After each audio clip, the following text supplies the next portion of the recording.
Direct News TV. February 12, 2024. Overtly racist, lawsuit challenges Canada's migrant farmworker system. Montreal, Canada. It would be contrary to the whole Canadian belief in freedom of the individual. The year was 1952, and Canada's then Minister of Immigration, Walter Harris, was rebuffing the idea of tying immigrant farmworkers from Europe to their Canadian employers. It would, of course, be possible to take steps which would ensure that the man who says he is coming to Canada as a farm worker remains a farm worker.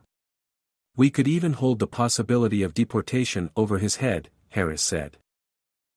However, it is my opinion that the Canadian people would be entirely opposed to any such practice. 15 years later, however, government officials were singing a different tune. Continuing to face labor shortages in the agricultural sector, Canada began bringing in Black and Indo-Caribbean seasonal farmworkers. But unlike their European counterparts, these black and brown field hands were to be inextricably tied to their specific employers, a rule that remains at the heart of Canada's migrant agricultural worker programs today. Experts and rights advocates say the setup undermines the workers' ability to organize or demand better wages and conditions, prevents them from leaving abusive workplaces, makes them vulnerable to exploitation, requires them to pay into an unemployment insurance scheme that they cannot access, and opens them up to reprisals, including deportation, if they speak out. Now, a proposed class action lawsuit, PDF, has shone a spotlight on the racist and discriminatory origins of so-called tied employment in these schemes. The suit alleges that Canada's migrant worker programs violate the country's constitution, formerly known as the Canadian Charter of Rights and Freedoms. The reason why these strict conditions were imposed was overtly racist, said Louis Century, a lawyer involved in the suit, which is seeking 500 million Canadian dollars, $371 million, in damages. The government has to account for and reckon with the fact that the policy that it continues to impose more than 50 years later was implemented for racist reasons, he told Al Jazeera.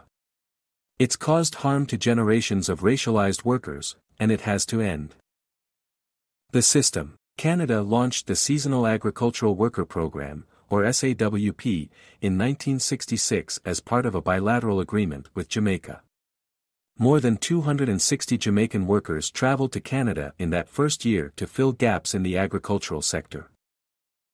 Hyacinth Simpson, an associate English professor at Toronto Metropolitan University, explained that prior to that, non-white immigration to Canada was highly controlled. This was because Black and Asian peoples particularly were considered undesirable, unassimilable, and unlikely to bring any benefits to the country, economic or otherwise, Simpson, a post-colonial scholar, told Al Jazeera in an email. For the most part, when undesirables were admitted in relatively large numbers, it was via federally sponsored labor programs in which the migrants were employed temporarily or seasonally so that Canada benefited from their labor without having to assume the same kind of responsibility for them as for citizens.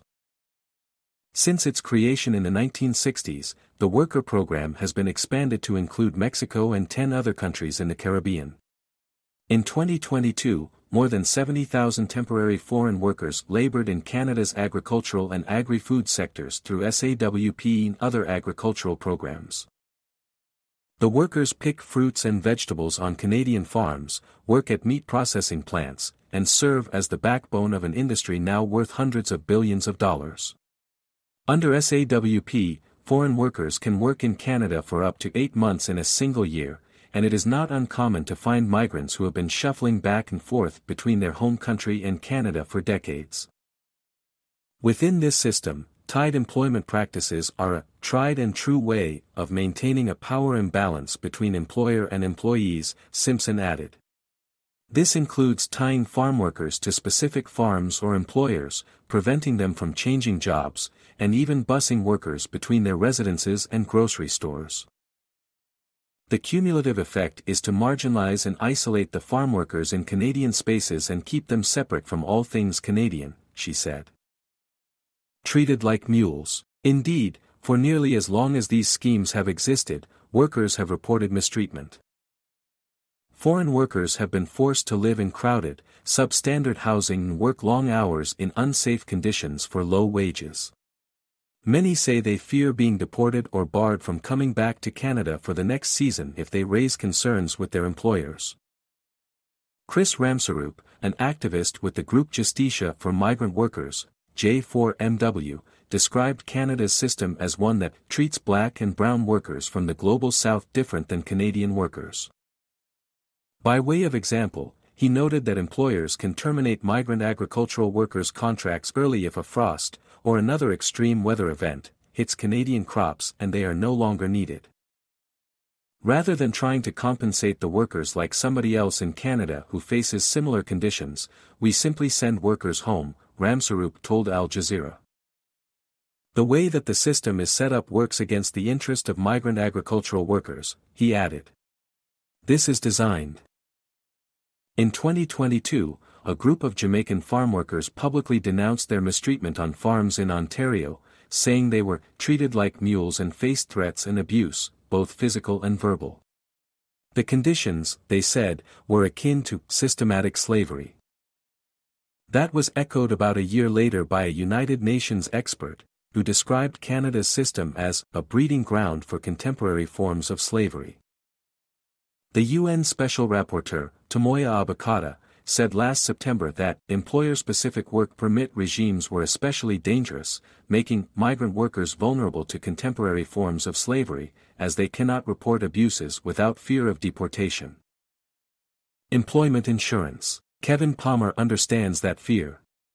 In 2014, he left his native Jamaica on a SAWP contract and arrived at a greenhouse in the small town of Leamington, Ontario, the self-proclaimed greenhouse capital of Canada. We lived on the greenhouse, the 42-year-old told Al Jazeera in a phone interview in late January. We were sleeping on a bunk bed, with 2 guys, one upstairs, one downstairs. It was like 12 of us, so 6 bunk beds were in the room. The tasks were grueling, long hours spent tending to crops and harvesting vegetables, and Palmer said he often was working against the clock to meet his daily quotas. But the father of 2 said he never lost sight of his goal, making money to help his family live a better life for the future. Yet after 6 agricultural seasons in Canada, his contract was abruptly terminated in 2019, and he was sent home to Jamaica. Palmer was left with little recourse and no explanation as to why he was sacked, he said, and he has not been able to work in Canada since. He also never got access to employment insurance, EI, when he was forced to leave Canada, despite paying into the program. They drew a lot of money from us, said Palmer, who is one of 2 named plaintiffs in the class action lawsuit. The claim alleges that tied employment excludes migrant agricultural workers from accessing EI benefits in Canada, another violation of the Charter. This is because, to access EI, workers need to be in the country and open to other work, among other requirements. They are required to pay EI premiums, and by virtue of the mandatory tied employment provision, are necessarily precluded from ever receiving regular benefits, the lawsuit states.